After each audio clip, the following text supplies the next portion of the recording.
हुए दोहरे धमाकों की जांच जारी है। मुख्तलिफ पहलुओं से इन धमाकों की तहकीकात की जा रही है और इस सिलसिले में 5 अफराद को हिरासत में लिया गया है।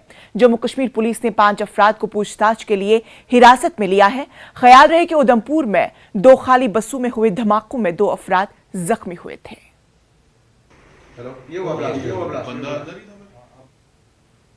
लद्दाख के जगमीत थर्जे माउंटेनिंग में नेशनल रिकॉर्ड बनाया है। ऑक्सीजन सपोर्ट के बगैर मॉन्स्टर चोटी को फतेह करने वाले वो पहले हिंदुस्तानी बन गए हैं। नेपाल में मानसलो चोटी 8,163 मीटर की बुलंदी के साथ ही दुनिया की 8वीं हाईएस्ट चोटी है। 27 सितंबर को जगमीत ने कैंप 3 से शाम 6 बजे ये अपना सफर शुरू किया था। उन्होंने 28 सितंबर की सुबह 6 बजे चोटी को फतह किया। उन्होंने वहां तिरंगा लहराने के साथ साथ लद्दाख यूटी और हिल काउंसिल का झंडा भी लहराया। वो 28 सितंबर को ही वापस बेस कैंप पहुंचे। वाज़ेह है कि वो 24 सितंबर को बेस कैंप से शुरू किया गया था। 5 रोज के कम वक्त में इस चोटी को सर करने में पहले हिंदुस्तानी बन गए हैं। जगमीत के साथ 50 माउंटेनियरिंग थे, मगर उनमें 40 रास्ते से ही वापस लौट गए थे। बर्फानी तोदे गिरने और दीगर कॉम्प्लेक्सिटीज की वजह से ये लोग वापस लौट गए थे। रास्ते में जगमीत के एक साथी की भी मौत हुई थी, मगर इसके बावजूद उन्होंने हिम्मत नहीं हारी और अपना मिशन जारी रखा। वो लद्दाख के ऐसे पहले सिविलियन भी हैं जिन्होंने 2021 में माउंट एवरेस्ट की स्केल किया था। जगमीत ने 2021 में ही यूरोप की सबसे ऊंची चोटी माउंट एल्ब्रस पर भी कदम रखा। 2022 में ही उन्होंने अफ्रीका की सबसे ऊंची माउंटेन किलिमंजारो पर भी परचम लहराया।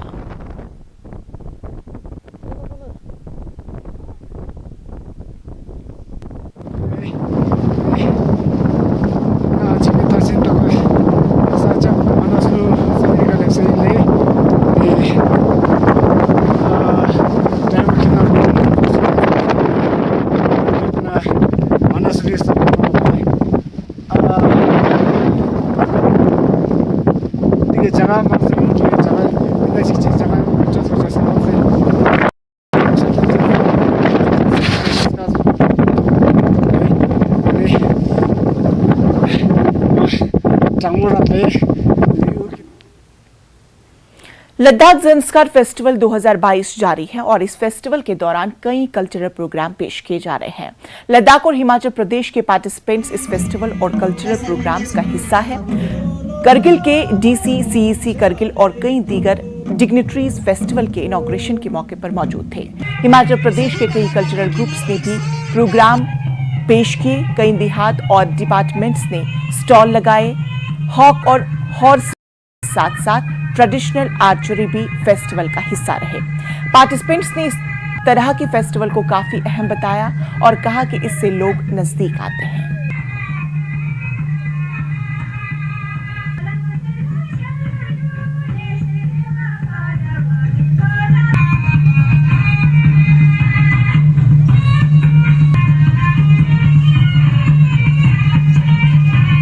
हिमाचल, लेह, करगिल और हमें ये भी लग रहा है कि बहुत जल्दी ज़ंस्कार शायद किश्तवाड़ से भी कनेक्ट हो। तो इसलिए हमें लग रहा है कि टूरिज्म का बहुत बड़ा स्कोप है और उस अगर आपने बढ़ाना है टूरिज्म को तो अपने कल्चर को आप लोगों ने जिंदा रखना है, खासकर ज़ंस्कार के रहने वालों से। बाकी जो ट्रूप्स जो हमारे लेह से आए हैं, हमारे नुब्रा से आए हैं, तुर्तुक से आए हैं, द्रास से आए हैं, करगिल से आए हैं, हिमाचल से आए, ये तो एक हमारा एक एक्सचेंज ऑफ कल्चर है। बाकी प्रिजर्वेशन जो है ज्यादा जिम्मेदारी हमारे जो ज़ंस्कार के लोगों का है कि आप इसको कैसे प्रिजर्व करें। बाकी रहा आपका डेवलपमेंटल एक्टिविटीज में अभी आपने कहा, हमारे टाशी साहब ने भी कहा, हमारे काजू साहब ने भी कहा और मुझे इस बात का एहसास है और मैं यहाँ कहना चाहूंगा कि पिछले 2-3 साल में जो टूरिस्ट जो इंफ्रास्ट्रक्चर जो डेवलपमेंट यहाँ पे हो रहा है उसके लिए मैं सेंट्रल गवर्नमेंट का बहुत ही मशकूर और ममनून हूँ। ये तभी मुमकिन हो पा रहा है जब हमारे पास इतने सारे फंड्स मौजूद हैं। 6,000 करोड़ रुपए हमारे लद्दाख यूटी का बजट है और आज हमारे दोनों काउंसिल का जो बजट है वो तकरीबन 358 करोड़ हमारा बजट है। तो ये सारे डेवलपमेंटल उसी की वजह से मुमकिन हो सका कि हमारे पास लिबरल फंडिंग हुई और अब ये हमसे मेरी मुराद है जितने भी हमारे इलेक्टेड रिप्रेजेंटेटिव्स हैं, चाहे वो हमारे CC है, हमारे ऑनरेबल काउंसलर्स हैं, हमारे MP साहब हैं, हमारे सरपंच हैं, हमारे PDC से, अब ये हम सब का फर्ज बनता है कि हम ये जो पैसे हमें सरकार दे रहा है इसका किस तरह से इस्तेमाल करें। हम सब जितने भी इलेक्टेड रिप्रेजेंटेटिव्स हैं उनको एकजुट होकर अपने डेवलपमेंट के लिए काम करना है। बेशक हमारे पॉलिटिकल पार्टीज अलग अलग जरूर है, लेकिन हम सबका एक ही मकसद है कि हम लद्दाख को कैसे आगे ले जाएं। इसलिए मेरी गुजारिश तमाम पॉलिटिकल इलेक्टेड रिप्रेजेंटेटिव से है कि हम सब एक होकर जो है लद्दाख की तरक्की में काम करें, चाहे उसमें करगिल हो, ज़ांस्कर हो, नुब्रा हो, लेह हो, सबका। ये हमारा एडिशन है। लद्दाख का सबसे बड़ा ये फेस्टिवल हम यहाँ पदुम में ज़ांस्कर वैली में मनाने जा रहे हैं। तो इसका मेन जो मकसद है हमारे रिच कल्चर और हेरिटेज को प्रिजर्व और प्रमोट करने की हम एक इनिशिएट कर रहा है department of tourism culture UT Ladakh direction of हमारे कमिश्नर सेक्रेटरी की डायरेक्शन पर और हायर अथॉरिटी की डायरेक्शन पर हमने किए हैं। हमें बहुत खुशी है कि ये 7वां एडिशन भी बहुत अच्छी से इब्तिदा हुआ है, क्योंकि इसमें लोगों का जो यहाँ की मकामी लोग हैं, यहाँ की जितने भी डिपार्टमेंट्स हैं, यहाँ की जितना भी NGOs है, वुमेन अलायंस है, उन्होंने बढ़ चढ़ कर काम लिया। आप मेरे पीछे देख सकते हैं साइड में बहुत से लोगों ने, बहुत से NGOs ने अपने स्टॉल लगाया है, नोमैडिक्स वे ऑफ लाइफ दिखाया, जिसे यहाँ की ज़बान में डोक्सा कहा जाता है। और जितने भी हमारे डिपार्टमेंट हैं, अलग अलग जितने भी डिपार्टमेंट, उन्होंने अपने स्टॉल लगाए, उनकी अलग अलग स्कीम से। और खिते जितने भी ज़ांस्कर में जितने भी गांव हैं वहाँ सबकी रिप्रेजेंटेशन है। और ज़ांस्कर को छोड़कर खिते लद्दाख के हर कोने कोने से हमने आर्टिस्ट बुलाए हैं, उनको दावत दिए है। और यूटी लद्दाख के बगैर ministry of culture, north zone culture centre की जरिए हमने बाहर की स्टेट से भी आर्टिस्ट हमने यहाँ दावत दी है, जिसमें लाहौल, स्पीति और किन्नौर के आर्टिस्ट को दावत दिया है। हमें ये बड़े गर्व है कि ये जो प्रोग्राम है, ये जो मेगा फेस्टिवल है, ये बहुत अच्छी पैमाने पे शुरू हुआ है। और ये प्रोग्राम, ये फेस्टिवल 2 दिन का है। हमें उम्मीद है लोगों का ताउन रहा तो मुस्तकबिल में इससे भी बेहतर प्रोग्राम हम ज़ांस्कर की वादी में टूरिज़म और कल्चर को प्रमोशन के लिए हम करेंगे। और क्योंकि हमारा मेन जो हमारा जो मकसद है जो डिपार्टमेंट ऑफ टूरिज़म कल्चर का की है कि हमारी मादरी ज़बान को भी अच्छी तरह तरजीह दी जाए। और यहाँ पर हमने लिटरेरी फेस्टिवल किया है, साथ ही हमारे हिज होलिनेस की जो सी लर्निंग है उसको भी हमने यहाँ तरजीह दी और उसका भी वर्कशॉप हम चला रहा है। हिमालय संस्कृति का अनूठा संगम आज हमें लद्दाख फेस्टिवल पदुम में देखने को मिल रहा है, जहाँ पर हिमालय क्षेत्र के विभिन्न क्षेत्रों से, चाहे वो लाहौल स्पीति की बात हो, किन्नौर की बात हो, चाहे बोध खरबू की बात हो, चाहे दाहनु की बात हो, लद्दाख की बात हो, ज़ांस्कर की जो विविध संस्कृति है, हमारे हिमालय संस्कृति है, उस संस्कृति को आज यूटी लद्दाख के ज़ांस्कर पदुम में लद्दाख फेस्टिवल के रूप में यहाँ पर हमें दर्शाने का मौका मिल रहा है। तो यहाँ पर जितने भी कल्चर टीम पहुँचे हैं वो सभी बहुत गदगद है अपने परफॉर्मेंस को लेकर। सभी हम लोग अभी यहाँ पर हेलीपैड ग्राउंड में इकट्ठे हुए हैं। यहाँ से हम लोग एक झांकी के रूप में यहाँ पर फंक्शन होनी है, उस जगह पर हम एक झांकी के रूप में जाएंगे जहाँ पर यहाँ की जो विविध संस्कृति है वो हमें देखने को मिलेगी। सीबक थ्रॉन एक झाड़ी है जो हिमालयी इलाके में खासतौर पर लद्दाख के ठंडे इलाके में पाई जाती है। ये ऑरेंज पीले रंग का फल होता है जो कि नोकेले तख्तों के दरमियान उगता है। न्यूज़ 18 की टीम डिस्केट के एक जंगल में गई जहां ये दावा किया जाता है कि इस इलाके में पूरे नोब्रा में सबसे ज्यादा सीबक थ्रॉन का पौधा पाया जाता है। सीबक थ्रॉन एक बेरी है जिसपे सेहत के बेपनाह फवाइद हैं, जैसे कि ये न्यूट्रिशन और एंटीऑक्सीडेंट से भरपूर है। इसमें बहुत सारे विटामिन होते हैं जैसे विटामिन ए, सी, के, ई पाए जाते हैं। इसके अलावा पत्तों और बीजों में दवाइयों की खुसूसियात भी होती है, जैसे कि ये हार्ट की बीमारी को रोकती है, कोलेस्ट्रॉल के लेवल को बढ़ाने से रोकने में मददगार साबित होती है।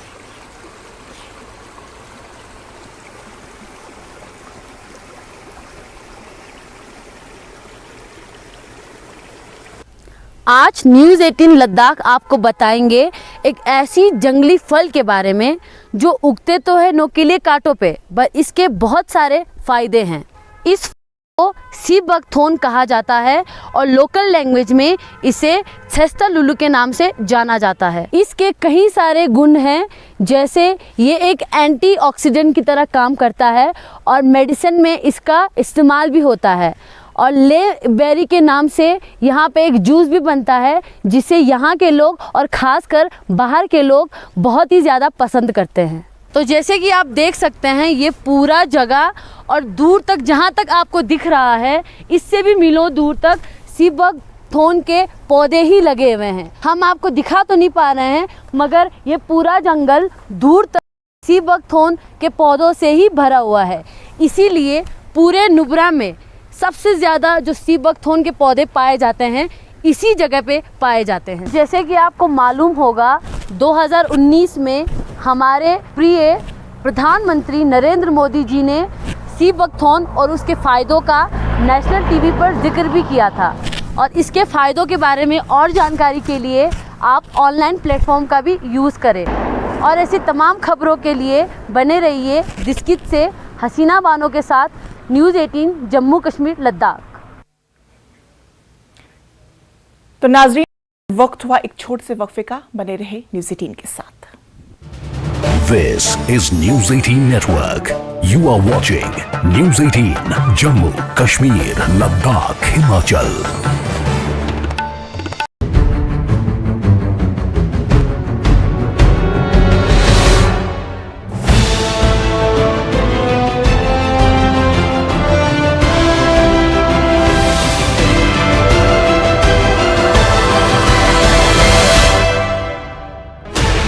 Sixteen channels, 15 languages, 26 states, 1200 plus reporters, 66.9 crore viewers. India's largest news network, News 18 Network.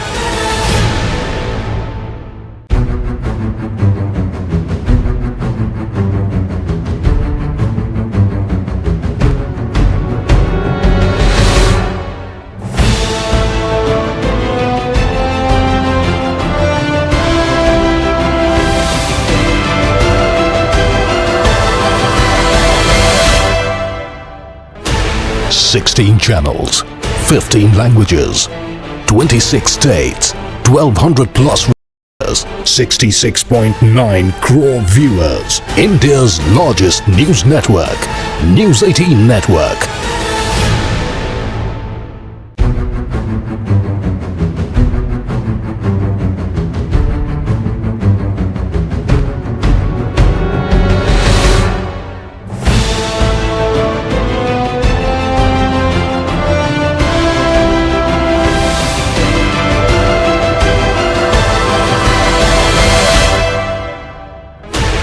Sixteen channels, 15 languages, 26 states, 1200 plus reporters, 66.9 crore viewers. India's largest news network, News 18 Network.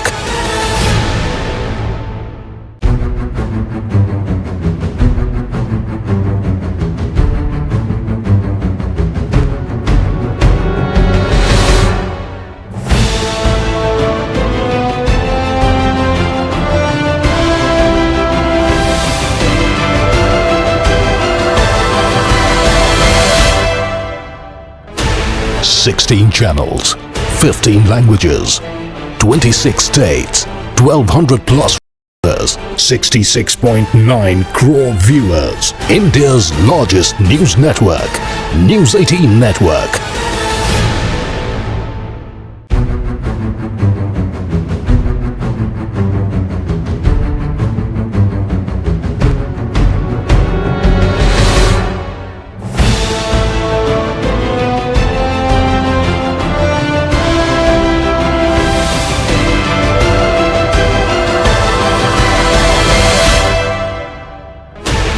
Sixteen channels, 15 languages, 26 states, 1200 plus reporters, 66.9 crore viewers. India's largest news network, News 18 Network.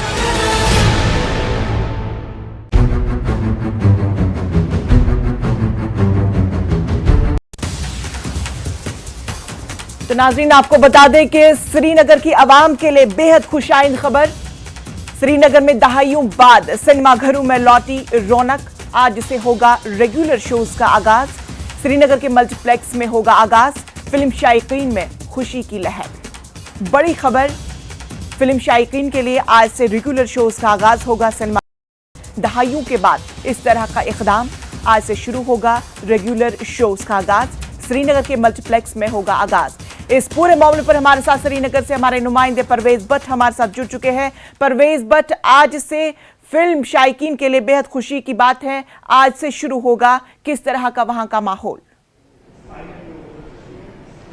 बिल्कुल इंशा, मैं सबसे पहले आपको बता दूं कि तकरीबन 32 साल का इंतजार जो है वो बिल आखिर खत्म होने जा रहा है और आज यहाँ जो स्पेशल स्क्रीनिंग रखी है मूवीज की, वो सिर्फ जो मीडिया पर्सन्स हैं उनके लिए ये स्क्रीनिंग है और चंद एक जो वीआईपीज हैं और एक निजी स्कूल है यहाँ पे, उनके जो स्टाफ मेंबर्स हैं उनके लिए आज की जो स्क्रीनिंग यहाँ पे रखी है।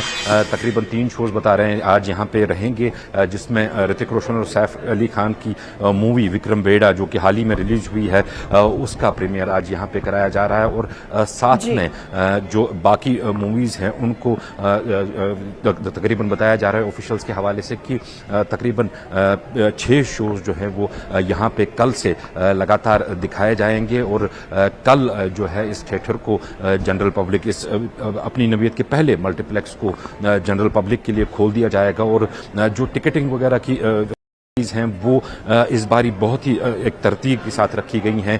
यहाँ पे अगर हम बात करें तो जो टिकट काउंटर्स है वहाँ पे भी लोग टिकट खरीद सकते हैं और दूसरा जो ऑनलाइन सर्विसेज हैं, आइनॉक्स की जो वेबसाइट है वहाँ पे भी जाके लोग टिकट्स खरीद सकते हैं। तो कुल मिला के देखें तो आज काफ़ी रश है यहाँ पे, हालांकि जो सिक्योरिटी वगैरह क्या है उसके कड़े इंतजाम यहाँ पे कर दिए गए हैं क्योंकि हाई सिक्योर एरिया में ये थिएटर जो है ये पड़ता है, तो इस वजह से जो सिक्योरिटी के इंतजाम हैं वो भी यहाँ पे अच्छी तरह से कर दिए गए हैं। और इस टाइम अगर हम बात कर रहे हैं तो अंदर एक शो इस टाइम लगातार यहाँ पे जिसमें मीडिया के जो लोग हैं उनको मदऊ किया गया था और साथ में एक निजी स्कूल है वहाँ के जो स्टाफ हैं उनको भी यहाँ पे मदऊ किया गया था। तो कल से जो है रेगुलर जो जनरल पब्लिक है उनके लिए ये मल्टीप्लेक्स जो है उसको खोल दिया जाएगा और जो 32 साल से जो कश्मीर से कनेक्शन टूट गया था हॉलीवुड और बॉलीवुड का, वो एक बार फिर से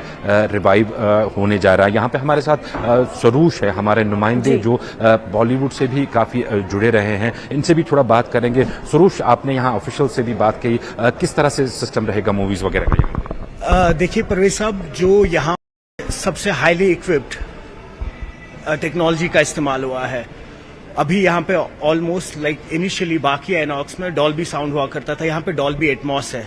दैट मीन्स आपके स्पीकर सिस्टम, आपका साउंड सिस्टम बहुत अच्छा रहेगा। यहाँ पे सिल्वर स्क्रीन इंस्टॉलेशन है जो आपकी 4D 5D मूवीज के लिए बहुत ही बेहतर है। आपकी व्यूवरशिप, आपकी जो व्यूइंग एक्सपीरियंस है वो बहुत बढ़िया रहेगी। एंड आई थिंक बहुत इंपॉर्टेंट था, जैसे कि आपने कहा कि एक मिसिंग लिंक है 32 साल का पिछले, एक यहाँ की एक ऑडियंस को आप बुजुर्गों की बात कर ले, आप यंगस्टर्स की बात कर ले, हम खाली यंगस्टर्स की बात नहीं करते हैं, उनका भी एक सोर्स ऑफ एलिमेंट है जो एक एंटरटेनमेंट, वो मिसिंग था।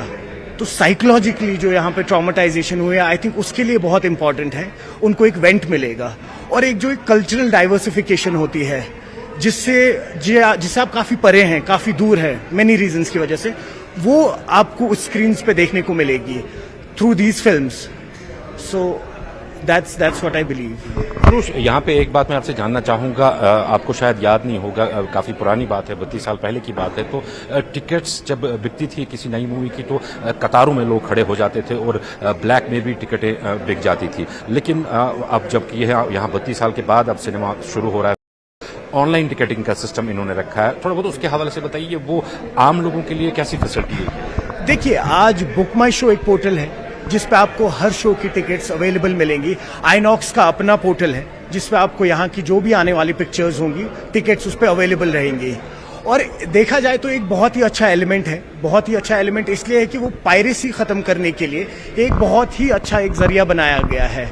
तो इससे पायरेसी का काफी प्रिवेंशन रहता है।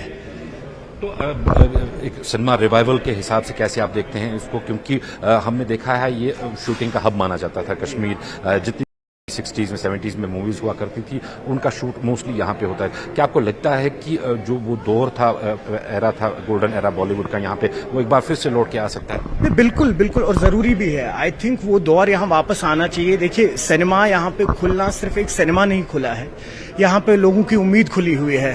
काफ़ी सारे लोकल फिल्म मेकर्स हैं जिनको एक बहुत ही अच्छा प्लेटफॉर्म मिला है अपनी फिल्में यहाँ दिखाने का। ऑफ कोर्स बॉलीवुड यहाँ आएगा, हॉलीवुड यहाँ आएगा, यहाँ की काफ़ी सारी रीजनल फिल्म मेकर्स है जो यहाँ पे आएंगे। आई थिंक ये बहुत ही अच्छा और बहुत ही इंपॉर्टेंट स्टेप है, एंड हम यही चाहेंगे कि और ज़्यादा मल्टीप्लेक्सेस और ज़्यादा सिंगल स्क्रीन्स खुले, जिससे हम सबको एक सोर्स ऑफ एंटरटेनमेंट का एक जरिया मिले। बिल्कुल जैसा सुरूज भी कह रहे थे कि और भी सिनेमा हॉल्स यहाँ पे और भी मल्टीप्लेक्सेस यहाँ पे खुलने चाहिए। बिल्कुल यही कोशिश है एलजी एडमिनिस्ट्रेशन की, जैसा कि एलजी एडमिनिस्ट्रेशन ने पिछली बार भी कहा था कि जो यूथ एम्पावरमेंट है, यूथ मिशन है, उसके तहत जो है जितनी भी अजला है यहाँ पे वहाँ पे भी जो सिनेमा हॉल्स की फैसिलिटी है वो कायम कर दी जाएगी। हालांकि हमने पहले ही देखा कि जो कश्मीर के जो दो बिल्कुल परवेज, बट इससे तो ये बात साफ जाहिर है कि वहाँ के नौजवानों के लिए भी रोजगार का एक मौका जो है वो फराहम किया जाएगा। साथ में ये सिनेमा खाली खोलने का नहीं है, बल्कि तमाम नौजवानों की उम्मीदें जो है वो इससे वाबस्ता है। फिलहाल तफसीलात के लिए आपका बेहद शुक्रिया। Government model degree college Zanskar ने नेहरू युवा केंद्र, एजुकेशन डिपार्टमेंट और development of youth and sports Kargil के इश्तिराक से पद्म ज़ंस्कार में मैराथन का आयोजन किया। सीई करगिल फिरोज अहमद खान ने खिलाड़ियों को झंडी दिखाकर रवाना किया। इस अवसर पर ईसी ज़ंस्कार, फोनसुक ताशी और बीजेपी काउंसलर स्टेंजन लेकपा भी मौजूद थे। मैराथन टीआरसी के प्लेग्राउंड से शुरू हुई और सैया डाक बंगलो पद्म ज़ंस्कार पर समाप्त हुई। मैराथन में बड़ी संख्या में स्टूडेंट हिस्सा लिया।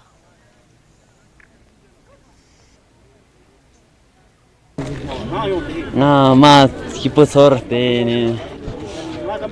अयु मा एक्सपीरियंस याल जिलुस ते पार्टिसिपेंट्स मा टापो टापो दांदेंदुर तांकन मा खतरा रे यंपो जोम ते मा हिपोसर ते